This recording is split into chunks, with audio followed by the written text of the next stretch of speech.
తెలంగాణ శాసనసభ సభ్యులు శ్రీ మాగంటి గోపీనాథ్ గారి మృతి పట్ల ఈ సభ తన తీవ్ర సంతాపాన్ని వ్యక్తం చేస్తూ శోకార్తులైన వారి కుటుంబ సభ్యులకు ప్రగాఢ సానుభూతి తెలియజేస్తున్నాను. అధ్యక్ష, మనందరికీ దాదాపు ఈ సభలో ఉన్న చాలామంది సభ్యులకు, ముఖ్యంగా హైదరాబాద్ నగరంలో నివసించిన వాళ్లకు, చదువుకున్న వాళ్లకు చిన్న వయసు నుంచే మాగంటి గోపీనాథ్ గారు మిత్రుడు.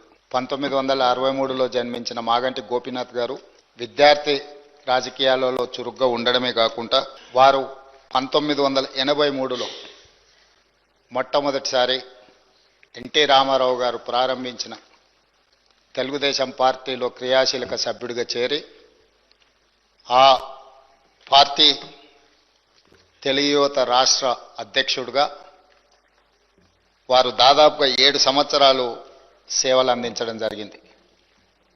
1985 నుంచి 1992 వరకు తెలుగు యువత అధ్యక్షుడిగా, ఎన్టీ రామారావు గారి యొక్క పరమ భక్తుడిగా, వారికి నమ్మకమైన విశ్వాసపాత్రుడైన ఒక బంటుగా ఎన్టీ రామారావు గారితోని మాగంటి గోపీనాథ్ గారికి సత్సంబంధాలు ఉండే.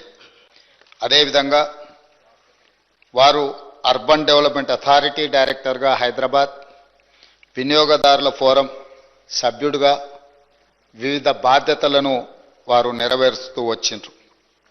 అదేవిధంగా వారు సినిమా రంగంలో నిర్మాతగా, విద్యార్థి రాజకీయ నాయకుడిగా, ప్రజాప్రతినిధిగా తెలుగుదేశం పార్టీలో ఎదిగి సినీ నిర్మాతగా కూడా వారు రాణించడం జరిగింది. అధ్యక్ష,